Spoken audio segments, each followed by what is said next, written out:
Hi everyone, Josh Guest here. If you've decided that entrusting your Bitcoin holdings to a third-party custodian isn't worth all the risk of loss, censorship, and confiscation, then your path of discovery may lead you to wonder which self-custody setup is best to protect your Bitcoin.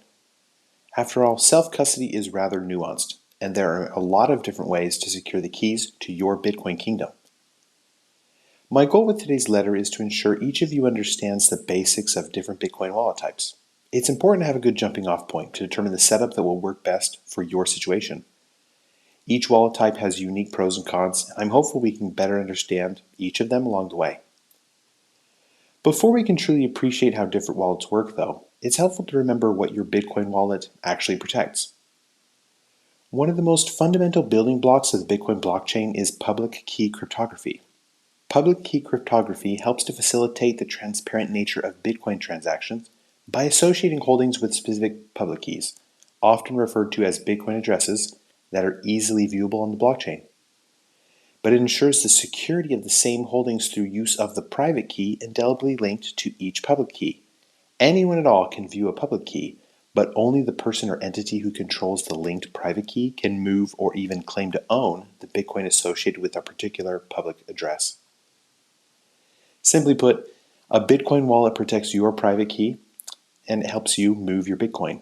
So in a very real sense, the security of your Bitcoin holdings are extremely reliant on the security and functionality of your Bitcoin wallet.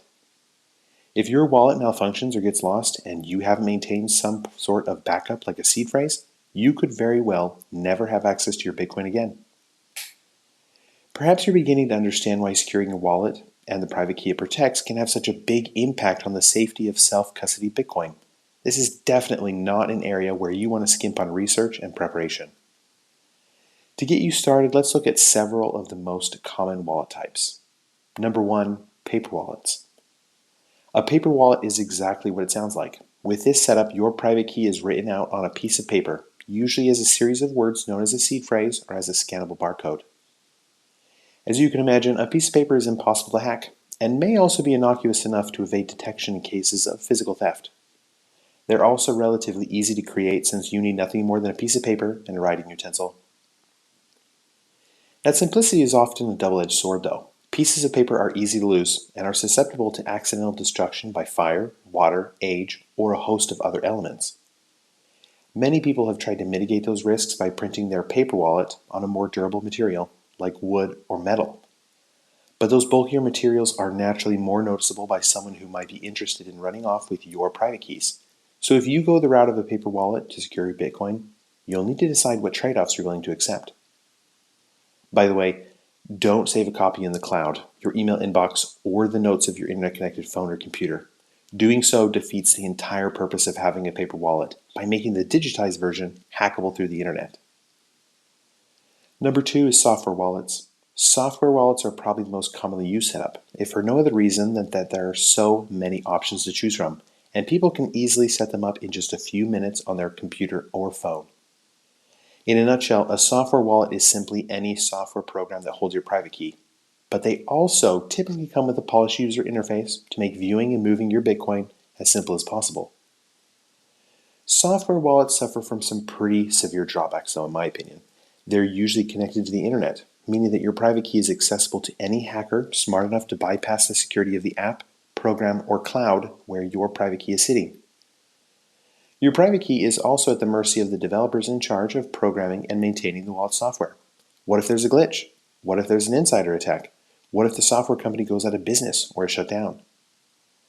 Software wallets are certainly different from setups with third-party custodians, but they do both seem to suffer from a similar amount of counterparty risk. Number 3 is hardware wallets. Hardware wallets are often considered to be the most secure setup for self-custody. They're typically made from durable materials that are resistant to destruction or deterioration. They're also built for one purpose, storing Bitcoin private keys, so there's less risk of unrelated software causing a glitch or system failure, like can sometimes happen with a phone or computer. Hardware wallets are not without risks, though. Many of them are designed to resemble USB sticks and drives, making them noticeable targets for thieves. Similarly, their reliance on physical hardware makes them susceptible to degradation over time, as well as susceptible to interception and compromise during shipping from the manufacturer to your location. No Bitcoin wallet is 100% secure, but that doesn't mean that they can't be a vast improvement over custodial solutions offered by crypto companies around the world.